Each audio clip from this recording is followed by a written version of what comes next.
Engineer 775 tearing up the world. It's gonna tear things up. Watch out now. We'll get you. We'll get you.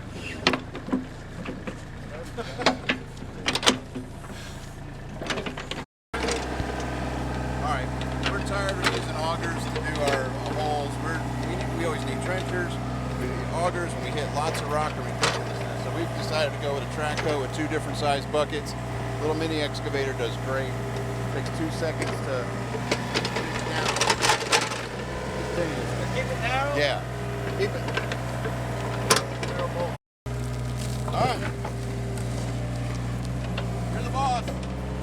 By the time I get down there, I'll be way back here if I don't do that. You want the dirt out of the way, right?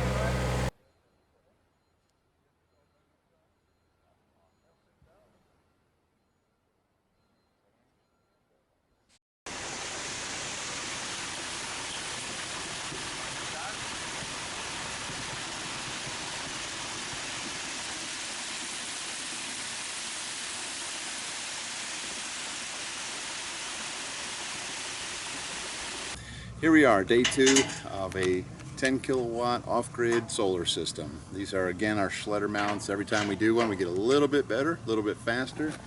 And this one again is going to have the south-southeast, the morning array, the afternoon array, and then a direct south-facing array. We just poured concrete today, so we're not going to put any more weight on these units. We'll do that next week. Just a beautiful day. We've made really good progress.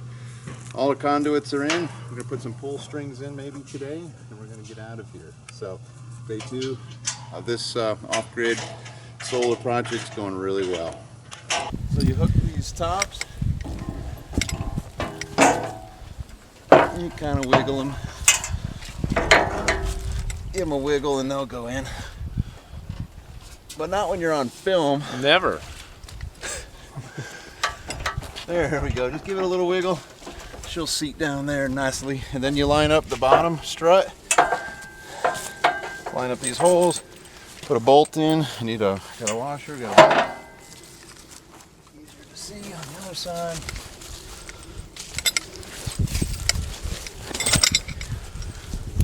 Kind of anal here, I like putting the heads on the outside and the threads on the inside where you can't see it, mostly. And that's it. We gotta put our wedges. We have these wedges, and what they do is they get up under the bolt and lock this girder in. You gotta make sure you put them the right way, though. I got tapers on one way, so. All right, here we're finishing up a ground mount, and Chris just can't help himself. He turns every ground mount into a roof mount. He just loves being up on the roof, so here he goes again. Look at this beautiful view. We have pretty nice working conditions for the most part. Sometimes it's in the rain now. All right.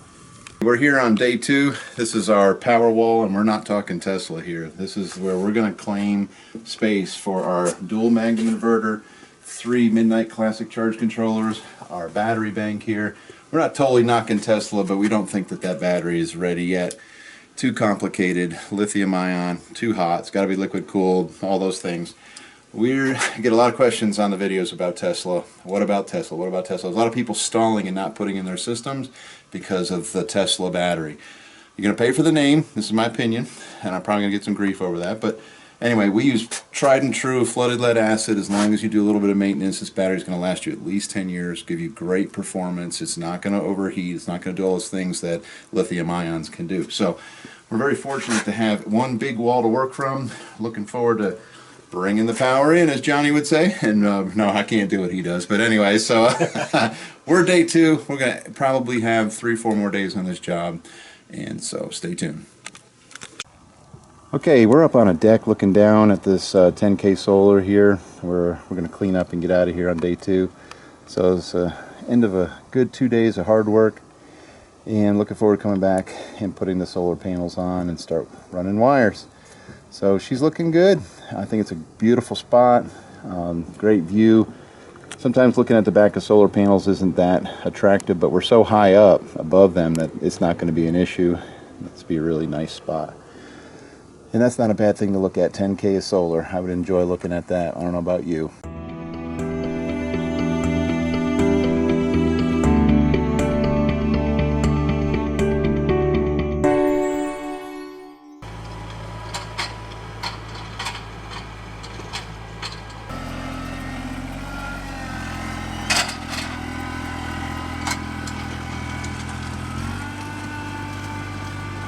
End of day 3, we got all the solar mounted on the arrays and graded the place out. And now we're going to start putting on the combiners and wiring the arrays and pulling the wire up to the house. If we can get all the DC to the house, that will be our task for the day. And if we get more, great. But this is the beginning of day 3. Time to wire.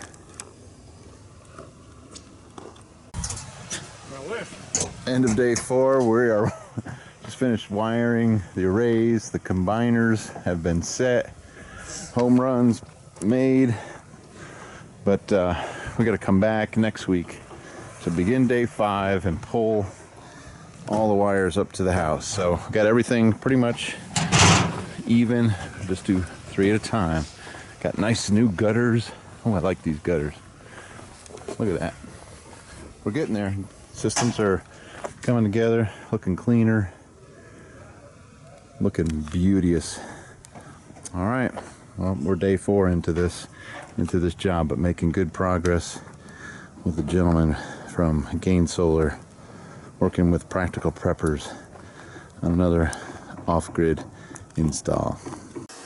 Okay, we want to show you a little bit of the power room here. We were fortunate to get this entire wall because we needed it. It's a 48 volt system, same flooded lead acid battery in that box. Going with the dual magnums this time and 3 power track 200s. We got 200 volt charge controllers. So we have 3 arrays, southeast, south, and southwest. And Mr. Johnny Valentine's going crazy with these gutters. And they are just making the job look really neat. I think it makes the job just go a lot better. So anyhow, working with the electrician on this job right now to get load centers put in. The goal on this site was to lower the loads enough where we could run the entire place. This is a big place, 3,500 square feet off of these dual magnums. And the only way we could do that is to do things like put propane hot water heaters in. The well pump, we put a 1/2 horsepower Franklin pump in. We're doing some things, and I'm going to show you and do a separate video on this Sundancer 39. It's a 390 48 volt version. We also are going to be running a hotspot DC air conditioner, 1-ton unit, directly off the battery. So we haven't added the combiner and breakers for that, but that will be soon, where we'll have a few DC appliances to take the load away from having the magnums have to start these other things. So anyway, this job's coming together pretty nicely. I think we're about a week into it between the solar arrays, concrete work, and a lot of wiring. So we're thankful for the electrician on this job helping us on the AC side of the house.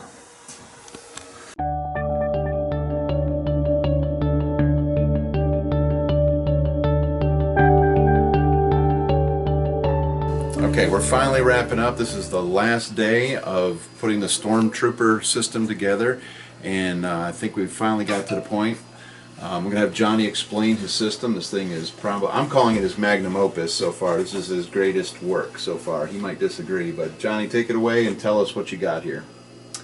We got a dual magnum inverter system with 3 of the new Magnum Power Track charge controllers.